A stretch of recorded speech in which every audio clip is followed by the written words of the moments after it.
Good morning, folks. I'm sorry we're running a minute late. I do apologize. 2 minutes late. I'm sorry.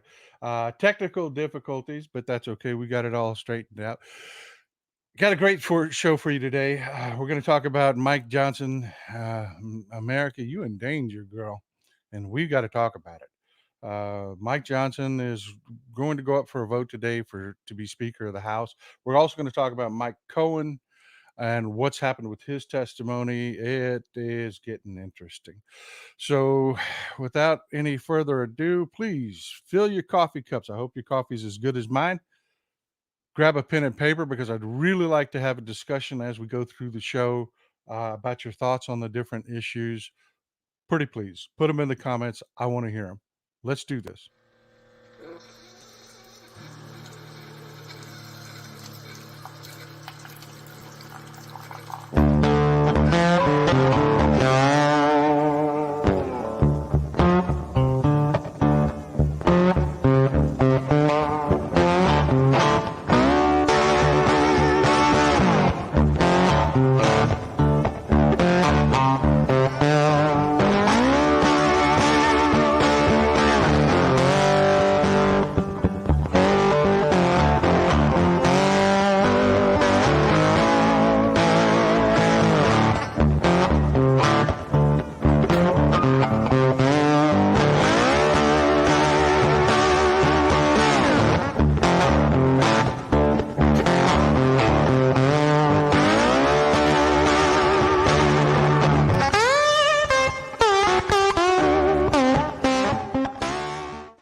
Good to see people. Boy, it's getting real out there. Normally, I'd start out when I introduce somebody. A lot of people haven't couldn't pick Mike Johnson out in a crowd, uh, but I'm actually going to start out with who he is. We are going to have a few screen shares, not a lot, but a few screen shares today. This is one that was brought to us by our good friend Rachel Bittekoffer. Um, this is from Mike Johnson himself. He's very proud of this. He's an insurrectionist. He's an insurrectionist. He posted his absolute joy in the fact that he was one of the people that was a leader in the insurrection. It was an amicus brief. There was a court case, here filed in Texas challenging the 2020 election. Well, not only was Mike Johnson a insurrectionist, but he was one of the people that filed an amicus brief in support of the lawsuit to overturn the 2020 election.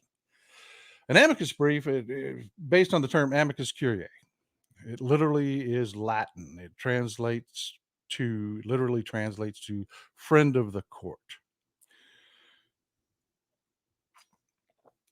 Oh, by the way, Thanksgiving cups are out. I love this. Gobble till you wobble. I love this. Not everything can be politics, folks. Not everything can be politics. So yeah, we've got a couple Thanksgiving cups out that are really cute. I'll show you both of them today, and they have really heartwarming Thanksgiving meat uh, wishes on the back. They're really great. But I love that. Gobble till you wobble. That is the best. That is the best. Mrs. Texas Paul and I just have a really good time with these, and I make these myself. Happy Thanksgiving. Give thanks with a grateful heart.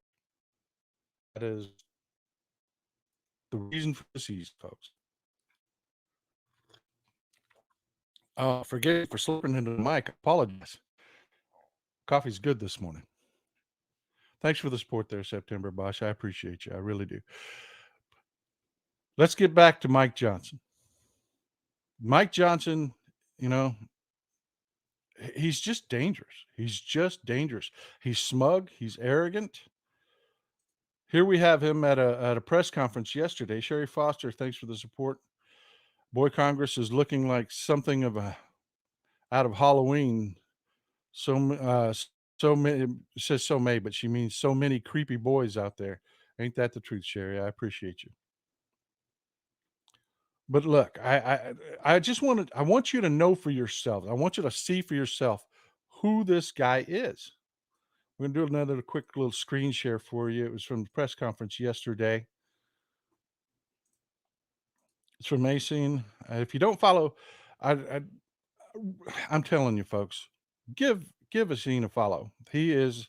I know I'm slaughtering it. I've never actually personally met him, so I don't know how to pronounce his name. But please, yeah, he is 100% all day long on top of things that are happening. And when I need a clip or when I need something that I'm going to talk to you about to express what's going on in the news of the day, I will lay money. Asin has put it out there. So please give him a follow. I'm going to promote a couple of people today. He is one of them. We got the clip here from the press conference yesterday. This is Mike Johnson in the middle there. I want you to take note. We're going to play this twice. I want you to take note first time to his smug dismissiveness while being asked about his role in the insurrection. Watch this. Johnson, you helped lead the efforts to overturn the 2020 election results. Will you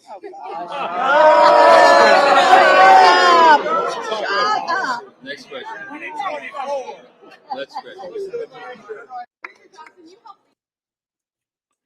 All right, we're going to play it again. We're going to play it one more time. And then this time, I want you to take a look at the Republicans around him. You've got Steve Scalise over his right shoulder there. You've got Elise Stefanik over his left shoulder. You've got Boebert here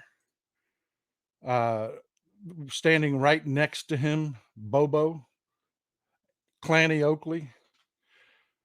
And then you got Virginia Fox standing next to him.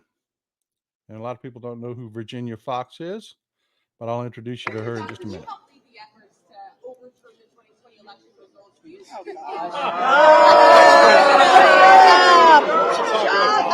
Next question.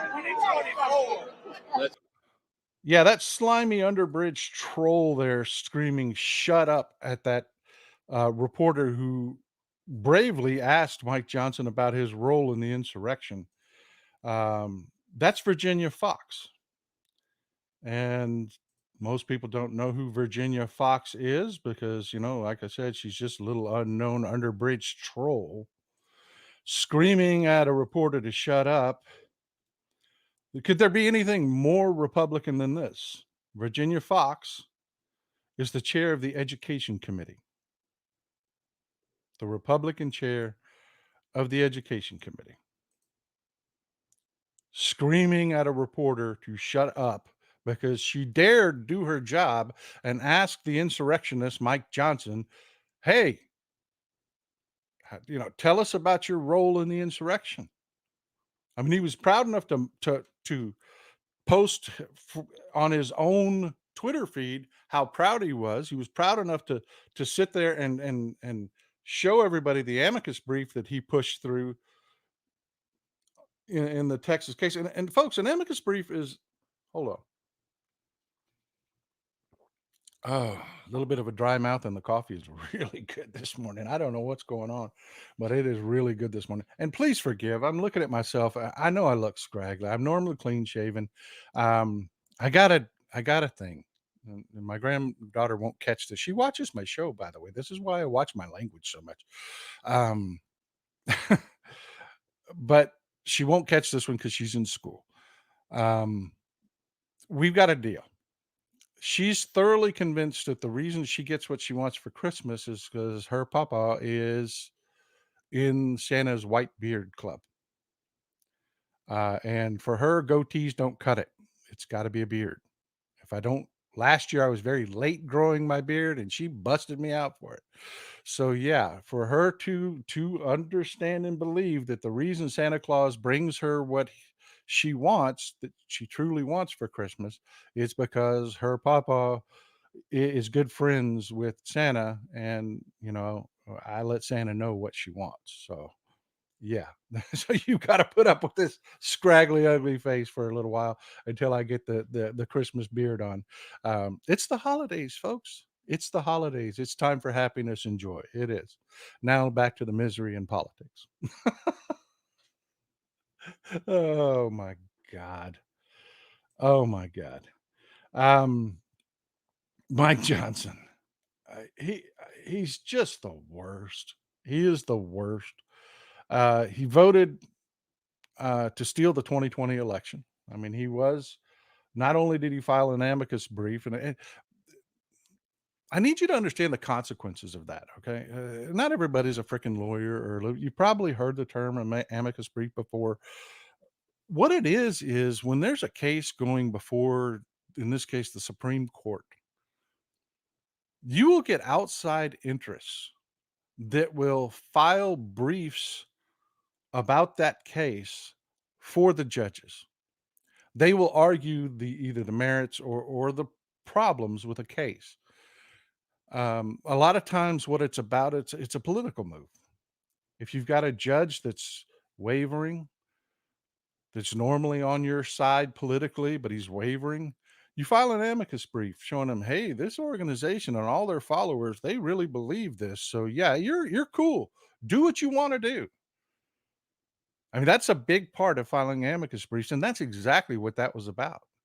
That was to give the Republicans on the Supreme Court steel in their spine, let them know that you've got the billionaire frat boy club that funds all of the Republican institutes and organizations, that they would definitely keep supporting you if you support this. Unfortunately, thank God, uh, the existence of America was more important in this particular case. So the Supreme Court refused to hear it, but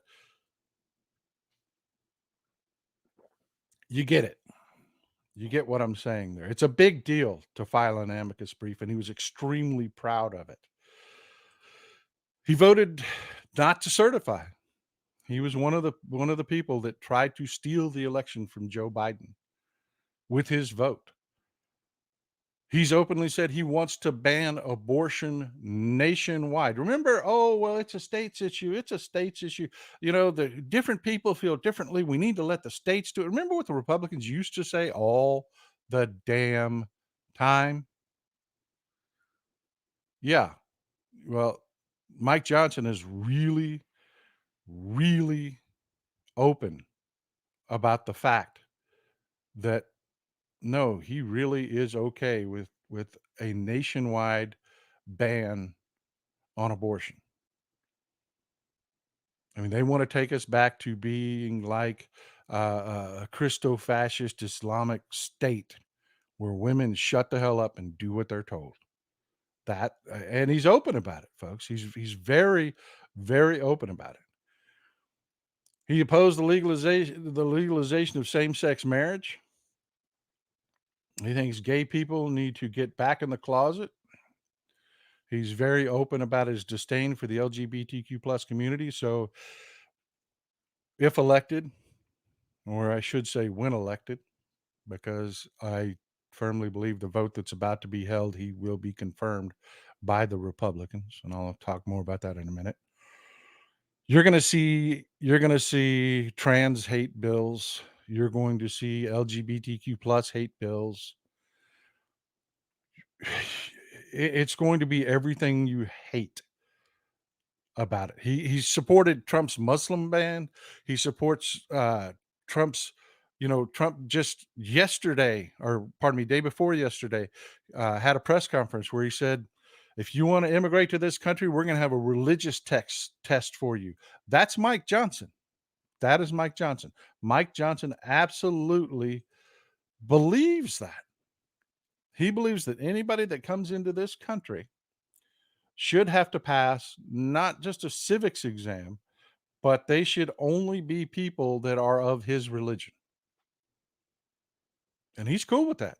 I mean, he will put legislative power behind that.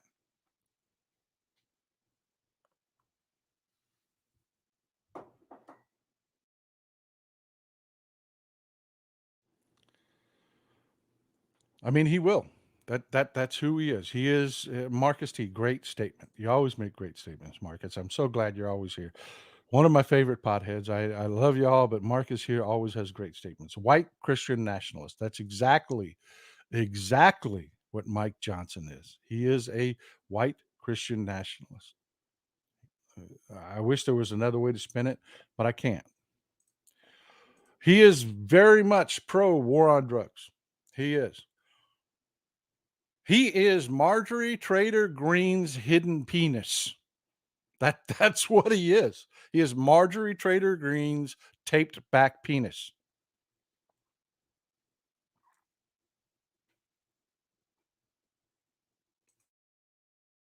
When they talk about striking at drug cartels in Mexico, yeah, that's him. That's him. He's on board with that. He is on board with that. He gets an F from there's an organization called Republicans for Ukraine. It's Republicans that support funding and aiding Ukraine in the war against Russia. He gets an F from them based on his statements and actions and votes. So yeah, he is going to absolutely, absolutely block any funding for Ukraine. And there's method to that madness. There's method to that madness. Republicans are really afraid. They're really afraid of the next generation. They are. And we've really been sitting here just counting on them. Oh, yeah, man, we're going to have 4 million more votes next election. How many times have you heard that? Hell, you've heard me say it. The next generation just hates Republicans. Well, folks, there's been a propaganda campaign in this country going on for decades. We just saw it rear its ugly head in 2016. That's when it showed its face. And we did. We saw it. We attacked it. We beat it back. We defeated the Republicans, put them on their heels. But it didn't go away. And it wasn't just about Trump. It wasn't. You know, I told you this about the Saudis. You know, for decades, everybody thought, oh, our relationship with the Saudis is a good thing because it'll make the Saudis more liberal. Has it? No.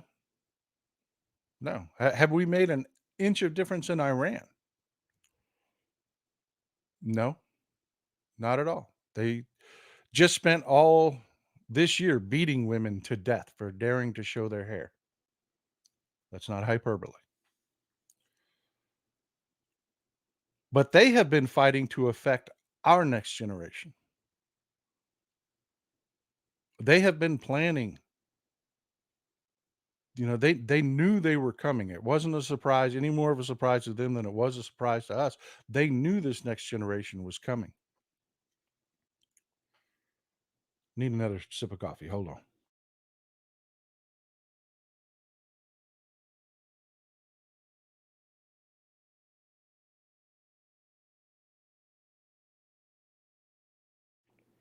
So they had a plan.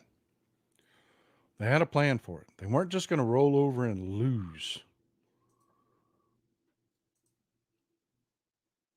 They just weren't. They had a plan to attack the next generation, to separate us from young voters. One of the ways they intend to do it is to kill funding for Ukraine.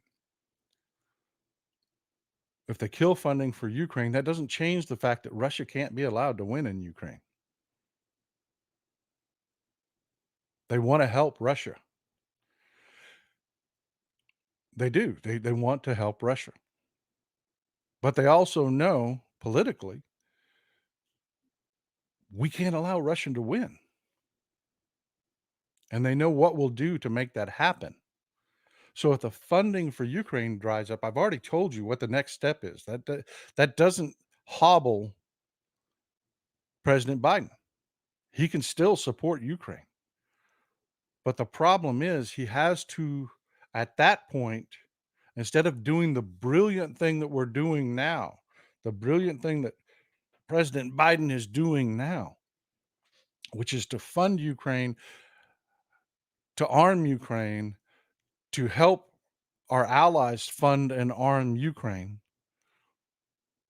Well, that all goes away. That Republicans are going to stab that in the back. What's left? What can you do at that point? Advisors. It forces us to get directly involved in this conflict. It does. And the first thing that President Biden will do will be to encourage our allies to help Ukraine more. But they're getting Ukraine fatigue also. This is a war that's a drain on their resources, and it's dragging on. It's going to be difficult to get them to replace the funding and the assistance that we were helping with. And the Republicans know it. The Republicans know it. They know it will strain our relations with our allies. That's why they want to do it so bad. That's why they want to cut that funding off so bad. But what's left? What's left? Lynn McClary asked, did Putin have a heart attack? Yeah, I'm going to say no. I'm going to say no. We've heard he had cancer. We've heard of the only medical diagnosis that I've heard about Putin that's actually stood up is that he's high functioning Asperger's. But no, I don't believe he had a heart attack. Until I get confirmation from my own government that he had a heart attack, which I want you to think about that. I don't mean to turn hard left, but it was a great comment, great question. I want you to think about it. If President Biden had an incapacitating heart attack, we would be on the phone. You remember Mark Milley getting in touch with China, while January 6th was happening. That's what these countries do. We're all first world nations here. We don't pretend. Stability requires communication. If President Biden had a incapacitating heart attack, every member of our government would be on the phone with their counterparts in every other first world nation, ally and enemy alike, assuring them that our government was stable and that things would be okay. So the idea that, again, crazy conspiracy theories that, Russia would just hide this because, Russia is Putin and Putin is Russia. No, if Putin had a massive heart attack and was incapacitated, the the establishments in Russia that are counter to our Department of Defense, that are counter to our State Department, would be on the phone with our government saying, Putin's fine. He had a heart attack, but he's fine. We're stable. Don't worry about us. That didn't happen. None of that happened. So, no, I'm not putting much into the Putin had a heart attack thing. I think it's just another internet crap fest.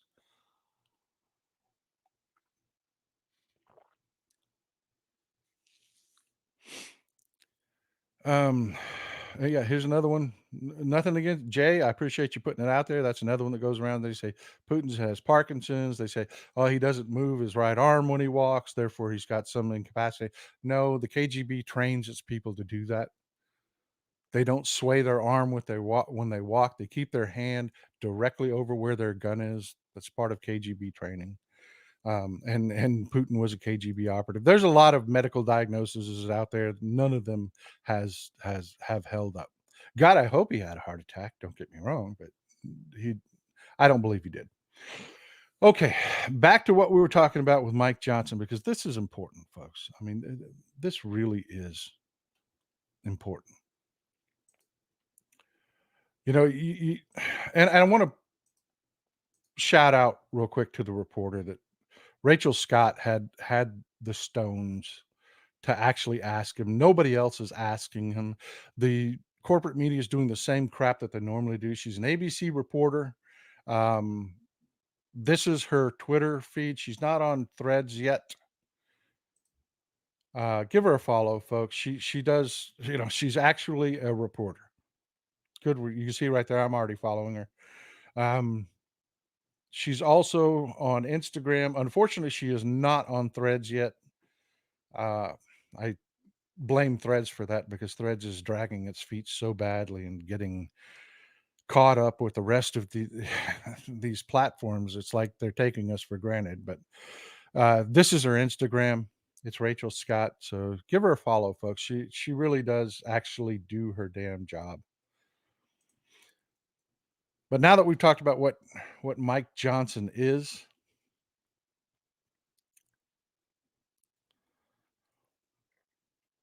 we need to talk about what's going to happen here. There's going to be a vote today, and I believe he's going to pass. I believe he's going to get the speakership. And before you panic too badly, yeah, this year's going to suck. It is. But folks, it's election time right now. It is election time. Early voting has started here in Texas. I'm sure early voting started where you are. Have you gone to vote yet? Have you gone to vote yet? Tell the truth.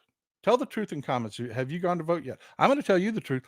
I haven't gone to vote yet. I'm going on election day. We've got a House seat in the Texas House up for grabs, a special election. Yeah, I'm going to vote. I'm going to vote. There are a lot of amendments right now that the Republicans are trying to cram down our throat that are crap, and I'm going to vote.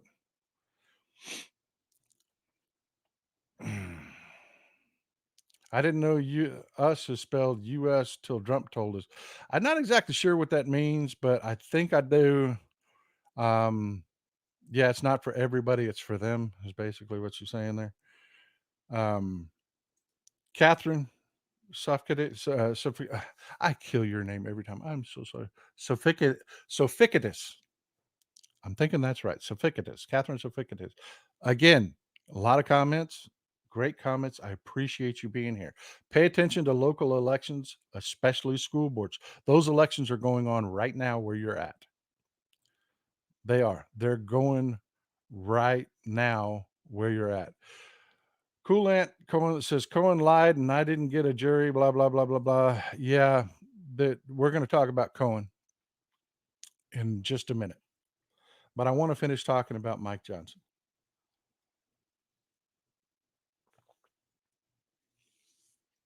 The votes today, he's likely going to win. He's likely going to win because really, you've heard none of this from the corporate media. Nothing. One of the subscriptions you folks pay for, and I'm glad you get it. You do it. Our community is paying for a subscription to the Daily Beast. The Daily Beast, they call themselves nonpartisan but not neutral. They are definitely never Trumpers. They're right of what a lot of liberals agree with, but they tend to be spot on in their coverage. They're factual. That's why I like them. That's one of the differing opinions I like to get is from the Daily Beast. And their headline this morning is Mike Johnson may win the speakership through exhaustion and delusion. What they're talking about there is that the Republicans are tired of looking like buffoons and jackasses. There isn't a faction out there. They don't say this, but I'm going to say this. There isn't a faction of the Republican Party out there that's going to fight Mike Johnson. I've told you repeatedly, don't count on the moderates.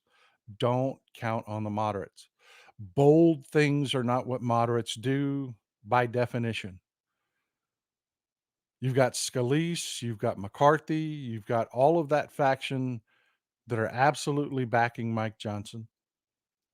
You've got a ton of crazy, the Chaos Caucus, the Freedom Caucus, all of them are behind Mike Johnson. He's going to be our next speaker, I'm afraid. He is. I believe they are going to get the votes necessary on this one. I don't see anyone within the Republican caucus with the stones to stand up and say, no, I want to fund Ukraine, or no, I don't want a nationwide abortion ban. Look at what they did to Tom Emmer. Emmer was just in and out. They voted him to be their nominee because they liked him. They took a look at the fact that he funded Ukraine. They took a look at the fact that he wasn't insane, and they threatened him. They kicked him out immediately. Brought in Mike Johnson. Mike Johnson, by the way, is a Trump sycophant. He himself says there's no daylight between him and Donald Trump. He adores, loves, and will do anything for Donald Trump.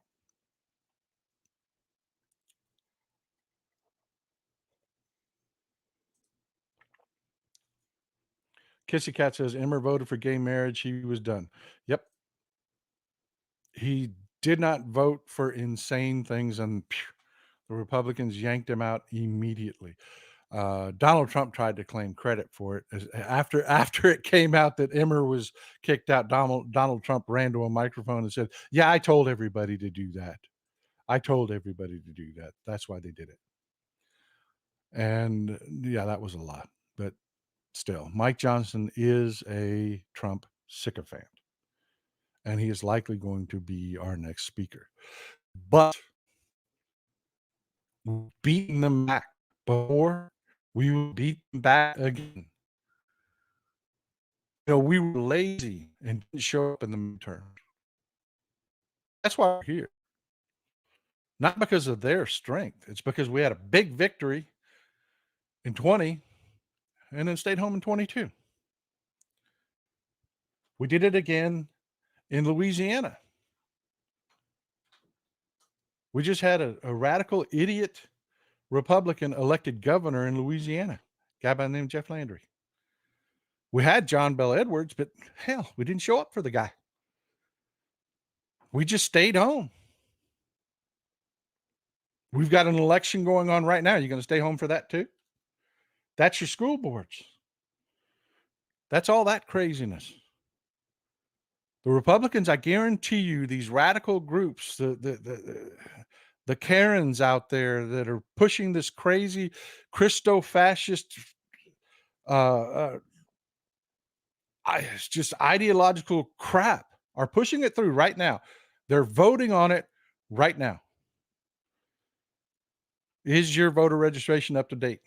Are you calling your people saying, get out there? Are we doing it?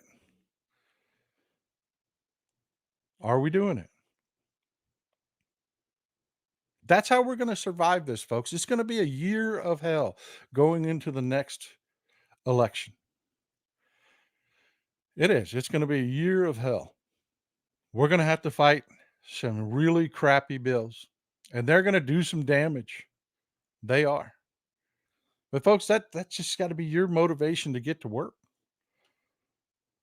This election and the 2024 election.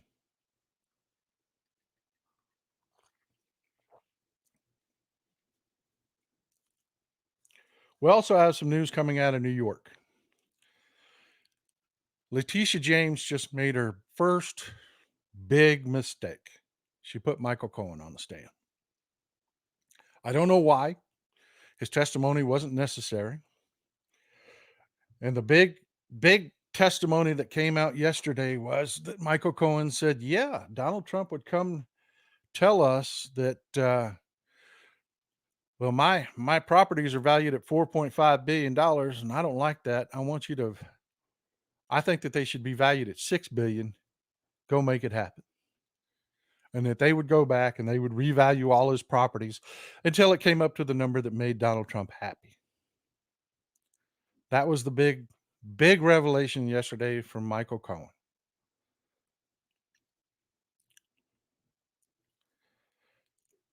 That's just the way it is. I mean, that was it. That was the big gotcha that he brought to the table. Well, ever since then, he's been getting absolutely destroyed and providing talking points to Donald Trump. He testified from the stand that he lied. He lied to get his plea deal. He did. He said that himself, that he lied to get his plea deal. Now, he didn't lie about things that he did to try to get a lesser plea deal. That's not what he did. He said he lied about things that he didn't do accepted responsibility for things that he didn't do in order to get the plea deal through. Michael Cohen was getting financially destroyed, and he just needed this to end. So he copped to things like he said he copped to tax evasion.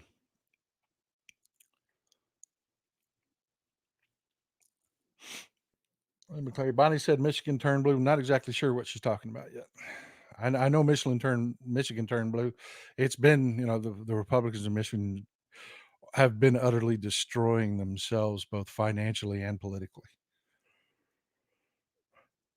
But yeah, Michael Cohen sat on the stand and he said that no, he didn't engage in tax evasion. He just omitted some things. Well, that's a distinction without a difference. And then he said he didn't actually do the things involved in the Karen McDougal payoff that he copped to. See, Trump knew this. Trump knew this. Trump knew that Michael Cohen had pled guilty to things that he didn't actually do for Donald Trump in order to get the plea deal through so that he could end his own financial bleeding and get it in his past.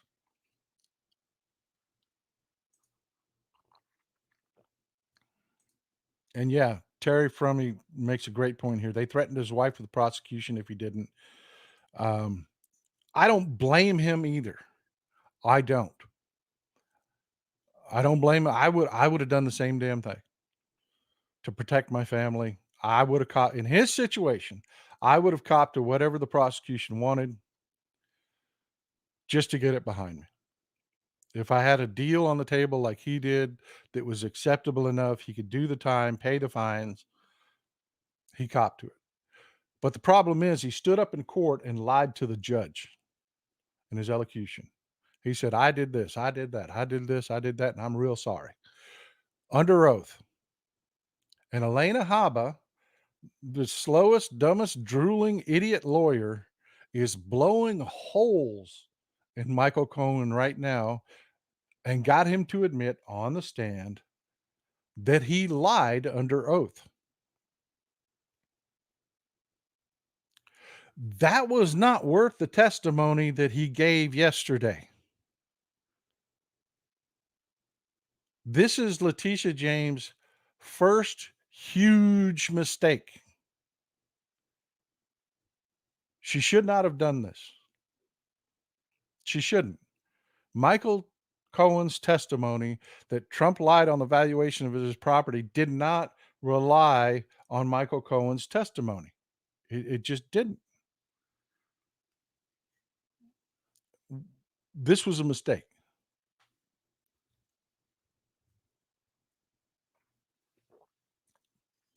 And no, I don't think it's going to destroy her case. It's not.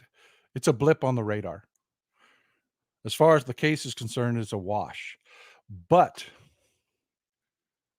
you're going to see Michael Cohen admitted he lied. This whole case is a lie. It's all a lie. It's a sham. This judge, it's a sham. They're all out to get Trump. They're out to get you, but I'm standing in the way. That's what's going to come out of this. I assure you, Trump's press conference today. Jeff Curry, I appreciate you, brother. I appreciate you. This is the other one of the, how many different coffee cups does Paul got? I make quite a few of them, actually. This is the other, I hope you like trolls. Not everything can be political. That's the other Thanksgiving cup I've got. Happy Thanksgiving. It's the holidays, folks. It's the holidays. The new Thanksgiving cups are in the store, by the way.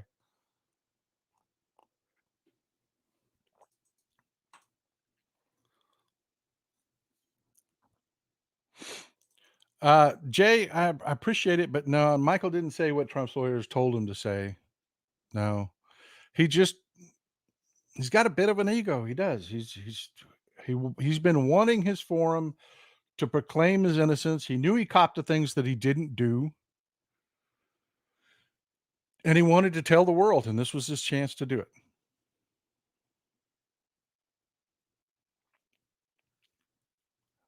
And frankly, I'm not crapping on Michael Cohen for that. I just think it was a mistake on Letitia James' part, and she has given Trump talking points that he will take his base. You will hear on your social media that it all lies now, that it was all made up. Thank you, Benaloco. Freedom isn't free. It does take work. And that's why I'm here telling you this. I mean, you're probably saying, well, it's not a big deal to the tribe, Paul. Why are you even telling us about it? Because we're a community and it's time to get to work. It's election time. We're coming into the 2024 elections. We aren't just here for entertainment. We're here to get it done.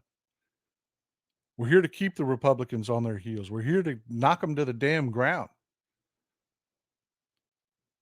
That's what we did, folks. That's what we did.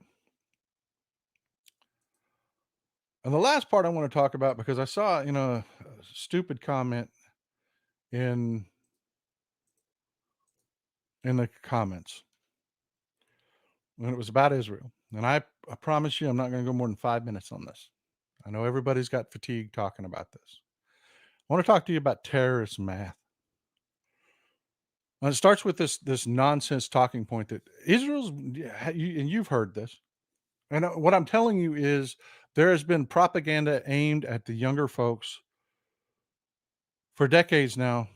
They've been working on keeping each generation coming out as conservative as possible. Martha Moser, thanks for the support. I really appreciate you.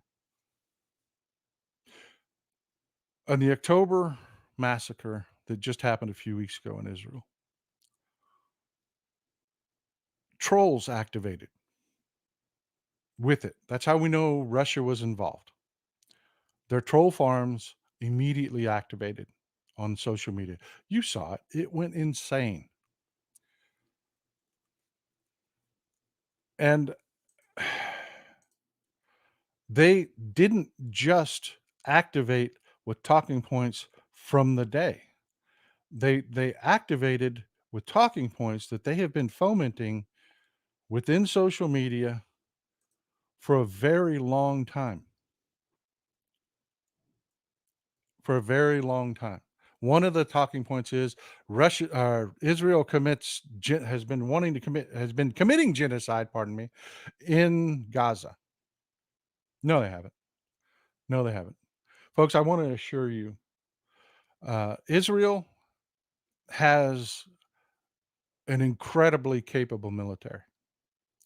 They build some of the best weapons on there. They build their Merkava tanks.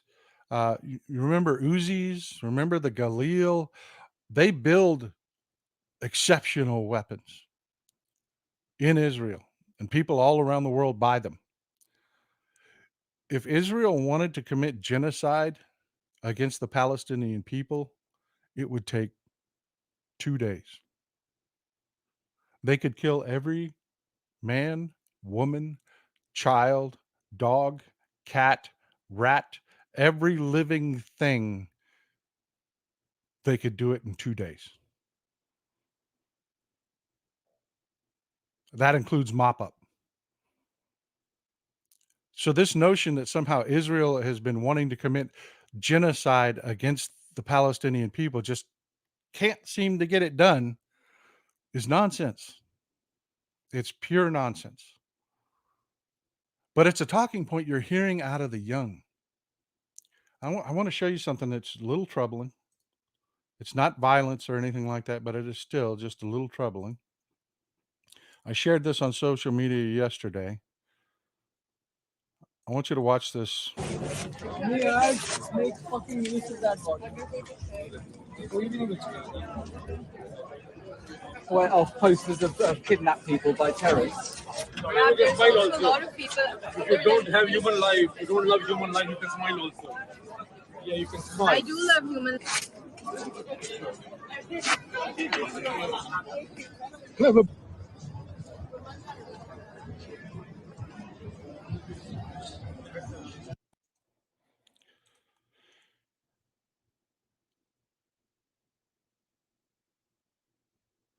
Yeah. Young people are tearing down pictures. First of all, young people in universities all around the world. This is worldwide, folks. That was in London. But it's happening worldwide. You have Jewish groups in universities. You do. One of the things that the Jewish groups have been very concerned about is that the corporate media has done nothing to put a face to what actually happened in the October massacre. The IDF will not do it because it's their policy. They will not share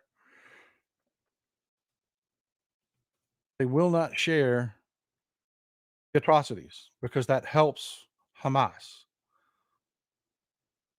So, yeah,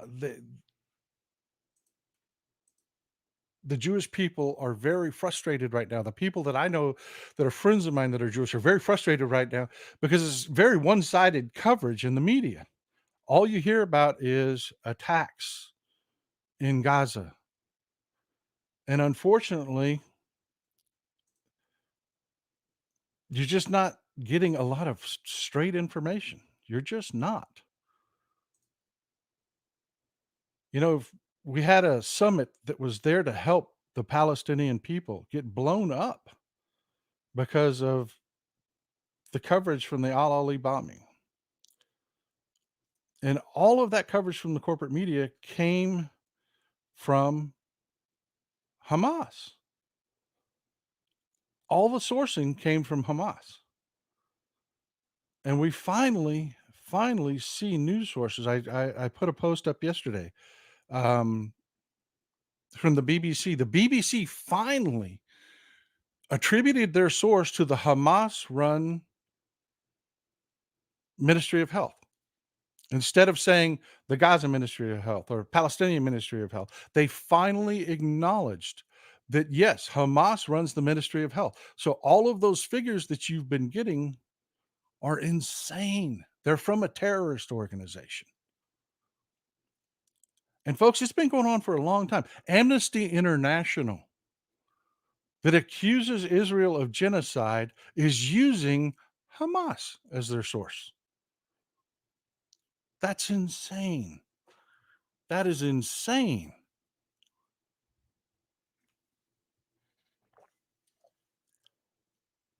And those kids you just saw ripping those posters down, that's happening at NYU. That's happening at UC Berkeley. That's happening all around the world. Jewish groups are saying, please, these are the people that were kidnapped. You know, think about our people. And it's a concerted effort. It is pushed on social media, TikTok, everywhere that those pictures should be ripped down. There should be no face to the Israelis that are taking.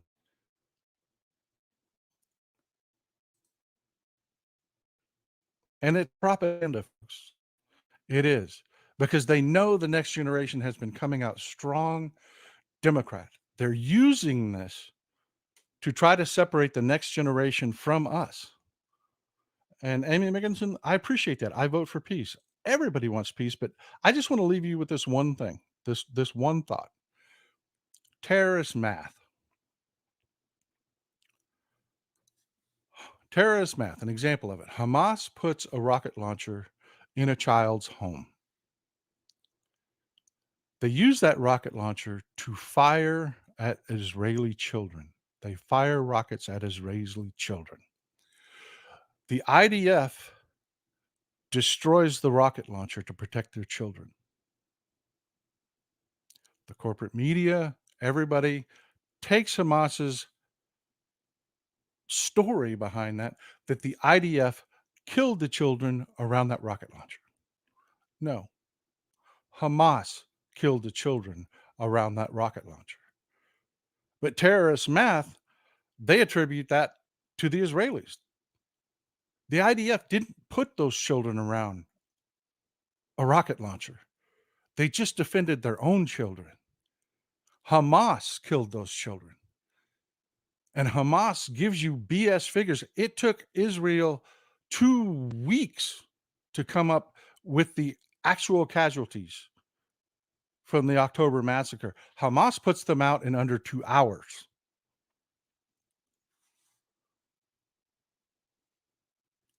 And they're lying. They're just lying. Yes, children are dying. Yes, it's bad. But it's not what Hamas is claiming. And that's all you hear. And that's what these young people that are ripping these posters down have heard. They're manipulated.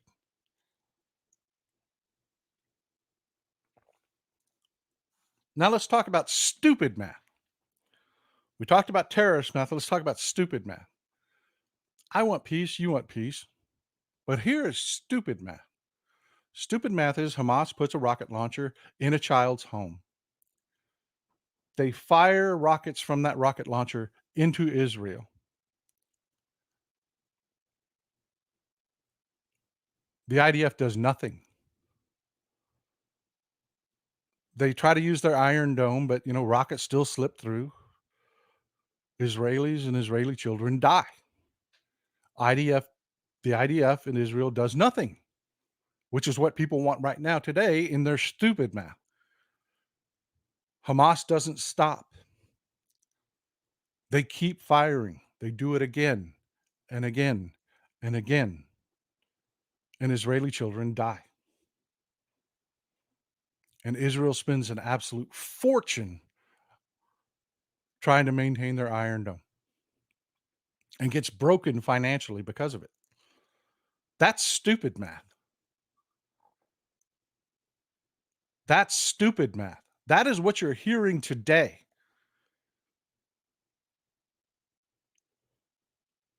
Now let's talk about human math. Human math. Human math is Hamas puts a rocket launcher in a child's home. They fire those rockets at Israeli children. The Israelis do everything they can to stop those rockets. They pay a fortune for their Iron Dome system to try to stop those rockets, but they don't stop them all. So the IDF destroys that rocket launcher and children die. Children die because it was put in children's homes. And Hamas killed those children. Hamas killed those children.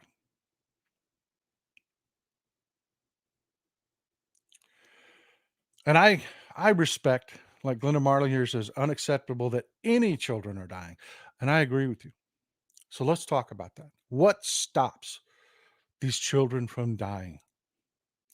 Well, if you eliminate the IDF in Israel, let me say I wave my hand, the magic wand, and I make Israel Palestine. The Israeli government is gone. The IDF is gone. What happened? The Israelis die. The Jewish people living there die. That's what happens. Hamas kills them because it's in their mandate. Their founding documents say their purpose for existence is to kill Israelis, to end Israel, to end their lives. Okay. We eliminate Hamas. The Israeli government's there, the IDF is there, but we eliminate Hamas. Everybody lives, but Hamas.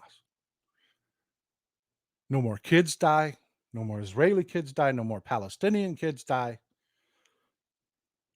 There's only one option that brings peace. There really is. There's only one option. Hamas has to go. But right now we have our own news organizations that are, they use Hamas as their source for information in this situation. You know what? Let me find it for you. Let me pull it up for you.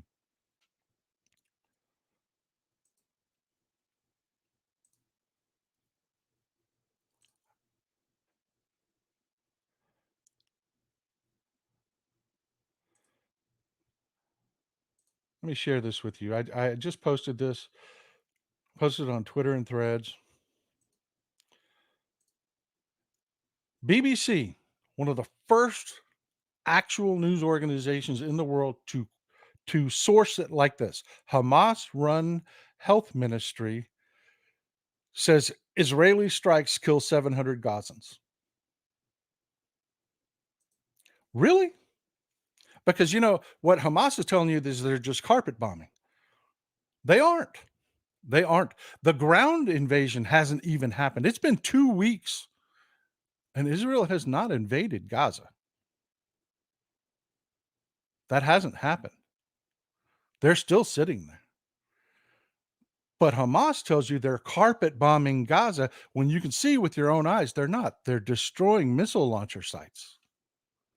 That's it. The Al Ali bombing, the hospital bombing that turned out to be the Palestinian Islamic Jihad? At least they had, I don't know the right word, they launched from a cemetery.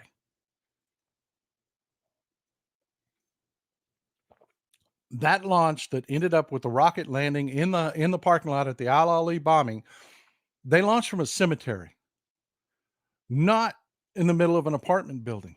And Israel killed no one. But if you listen to Hamas and the news media, 500 people died immediately in a parking lot, and the hospital was reduced to rubble, and there were at least 1,500 people caught in the rubble that didn't exist. That's what's happening right now. Terrorist math. The news media and young people are using terrorist math. And you folks, you need to counter this. You do. You have to. I'm tired of it. I'm tired of talking about it. I am. But folks, you're going to get people that are highly impassioned and telling you Israel is committing genocide in Gaza. No, they are not. If Israel wanted to commit genocide in Gaza, it would take 2 days. Period. So anyways, that's the thought on the Middle East. I'm done there. I'm tired of ranting about that. That's what I wanted to leave you with. But like all things in life, if you want to get it done, you got to get it done yourself. You can't allow this stuff to keep circulating around social media. It's causing problems. It's really hurting people. From New York to LA, you've got kids ripping down photos of kidnapped Israelis. You've got people that are recoiling from our party. We're losing the Jewish vote, people. We are. We're losing the young vote because President Biden is doing his job and they believe this propaganda. And then we're losing the Jewish vote because the Jewish folks are really getting tired of the one-sidedness and the attacks coming from our left flank. If you want a fascist government and you want to put Trump back in power or whatever fascist takes Trump's place, ignore this and let it keep happening. That's how it happens, folks. They are constantly going after the young. They're doing it in Ukraine. They're trying to draw us into a war there that will draw the younger people away from us. They will push the younger people to the right or make them stay home. Either way, that's a vote for Republicans. And they're doing it in the Middle East. These trolls went active immediately. This was not an accident. And the anti-Israeli sentiment, and there's enough criticism. Netanyahu is trash. Benjamin Netanyahu is trash. He needs to go. There's plenty of criticism for Israel, but let's keep it real.